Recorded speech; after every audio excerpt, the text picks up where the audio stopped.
परीक्षा जवळ आलीये आणि मराठी पेपरचं टेन्शन येतंय का? थांबा थांबा, काळजी करण्यासारखं काहीच नाही. आज आपण महाराष्ट्र राज्य मंडळाचा हा जो कृतीपत्रिकेचा आराखडा आहे ना, तो इतक्या सोप्या पद्धतीने समजून घेणार आहोत की परीक्षेला जाताना तुमचा आत्मविश्वास नक्कीच वाढलेला असेल. चला तर मग सुरू करूया.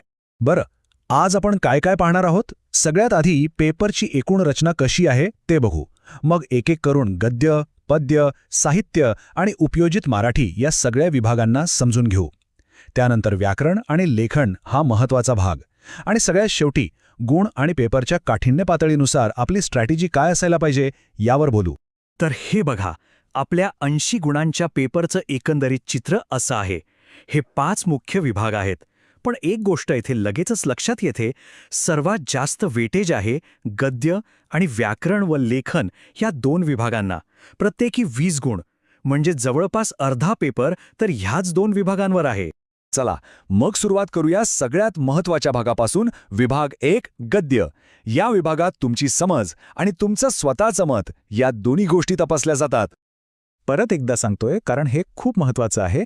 या विभागाला तब्बल 20 गुण आहेत. म्हणजे तुमच्या एकूण गुणांपैकी 25% गुण फक्त या एका विभागावर अवलंबून आहेत. त्यामुळे इथे चांगली कामगिरी करणं किती महत्त्वाचं आहे हे लक्षात घ्या. आता हे 20 गुण मिळवायचे कसे ते बघूया.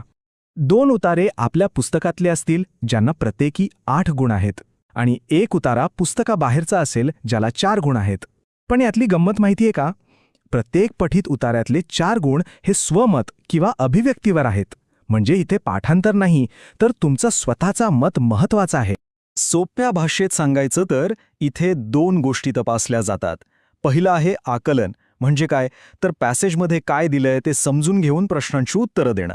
आणि दुसरं स्वमत. म्हणजे त्या पॅसेजच्या आधारावर आपलं काय मत आहे, आपले काय विचार आहेत ते मांडणं. चला, गद्य विभाग झाला. आता वळूया भाषेच्या एका सुंदर आणि लयबद्ध प्रकाराकडे, म्हणजे पद्य विभागाकडे. इथे कविता समजून घेण्याची आणि त्यातील सौंदर्य ओळखण्याची आपली क्षमता तपासली जाते. या विभागासाठी आहेत 16 गुण. आणि हे सगळे गुण आपल्या पाठ्यपुस्तकातल्या कवितांवरच असणार आहेत. त्यामुळे काळजीचं कारण नाही. बरं, मग हे 16 गुण कसे विभागले आहेत? तर बघा, 8 गुण आहेत एका कवितेवरील आकलन आणि अभिव्यक्तीसाठी. 4 गुण आहेत कवितेच्या काही ओळींचा अर्थ स्पष्ट करण्यासाठी. आणि उरलेले 4 गुण आहेत काव्य सौंदर्य किंवा रसग्रहणासाठी. आता पुढचे 2 विभाग थोडे वेगळे आहेत पण एकमेकांशी जोडलेले आहेत. एक आहे साहित्य प्रकार, ज्यात आपण कथा याबद्दल बोलणार आहोत. आणि दुसरा आहे उपयोजित मराठी, म्हणजे प्रॅक्टिकल मराठी. या दोन्हीमध्ये नेमका फरक काय आहे तर बघा. विभाग 3 म्हणजे साहित्याचा अभ्यास. कथा म्हणजे काय, तिची वैशिष्ट्ये काय आहेत, हे सगळं. आणि विभाग 4 म्हणजे त्या भाषेचा प्रत्यक्ष वापर, म्हणजे रोजच्या जीवनात मराठीचा वापर कसा करायचा यावर आधारित प्रश्न. एक थिअरी आहे तर दुसरं प्रॅक्टिकल. इथे एक गोष्ट नोटीस करण्यासारखी आहे. उपयोजित मराठीमध्ये तब्बल 10 मार्क हे फक्त तुमच्या प्रॅक्टिकल स्किल्सवर आहेत. म्हणजे तुमचं कौशल्य आणि उपयोजन क्षमता इथे तपासली जाईल. हे गुण मिळवणं तुलनेने सोपं आहे. आणि आता येतोय शेवटचा पण तितकाच महत्त्वाचा विभाग, व्याकरण आणि लेखन. हा विभाग म्हणजे भाषेवर आपलं किती प्रभुत्व आहे याची थेट परीक्षा आहे. इथे एकदम 50-50 विभागणी आहे. 10 मार्क व्याकरणाच्या वस्तुनिष्ठ प्रश्नांसाठी आणि 10 मार्क थेट निबंध लेखनासाठी. एकदम सरळ आणि सोपं गणित. आता हे व्याकरणाचे 10 मार्क कसे मिळवायचे? तर हे 5 टॉपिक्स पक्के करायचे. वाक्यरूपांतर, समास, प्रयोग, अलंकार आणि वाक्प्रचार. प्रत्येकाला 2-2 गुण आहेत. म्हणजे एकही टॉपिक सोडायचा नाही. आणि निबंधासाठी तर मस्त चॉईस आहे. 5 वेगवेगळे प्रकार दिलेले असतील. आपल्याला जो आवडतो, ज्या प्रकारात आपण भारी लिहू शकतो तोच निवडायचा आणि त्यावर 200 ते 250 शब्दात एक छान निबंध लिहायचा. ओके, तर पेपर कसा आहे हे तर आता आपल्याला कळलं. पण आता जरा पडद्यामागची गोष्ट बघूया. म्हणजे पेपर सेट करताना बोर्डाचा विचार काय असतो हे समजून घेऊया. कधी विचार केलाय का की बोर्डाला या पेपरमधून नक्की काय तपासायचं आहे? म्हणजे कोणती कौशल्य ते बघत आहेत? तर हे बघा, पेपर एकदम बॅलन्स्ड आहे.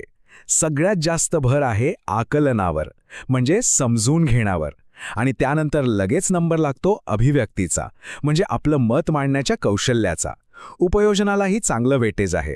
आणि आता सगळ्यांच्या मनात येणारा प्रश्न, पेपर सोपा असणार की अवघड, बरोबर ना? चला तेही बघूया. तर ही गोष्ट ऐकून खूप बरं वाटेल. जवळपास 82% पेपर हा सोपा किंवा मध्यम लेव्हलचा आहे. अवघड प्रश्न फक्त 14 मार्कांचे आहेत, म्हणजे उगाच घाबरून जाण्याची काहीच गरज नाहीये. म्हणून म्हणतात ना, यशाची गुरुकिल्ली ही फक्त उत्तरं माहीत असण्यात नाही, तर प्रश्न नीट समजून घेण्यात आहे. आणि आपण इथे तोच प्रयत्न केला. पण हे सगळं समजून घेण्याचा फायदा काय? अरे खूप फायदा आहे. एक तर परीक्षेची भीती कमी होते, दुसरं म्हणजे अभ्यासाचं नियोजन करता येतं, आणि सगळ्यात महत्त्वाचं, पेपर लिहिताना टाईम मॅनेजमेंट अगदी व्यवस्थित जमते. चला तर मग, पेपरचा सगळा आराखडा, त्याचा नकाशाच आता आपल्या समोर आहे. आता फक्त गरज आहे एका जबरदस्त प्लॅनची. मग काय, तयार आहात ना जिंकण्यासाठी? विचार करा आणि कामाला लागा. परीक्षेसाठी खूप खूप शुभेच्छा.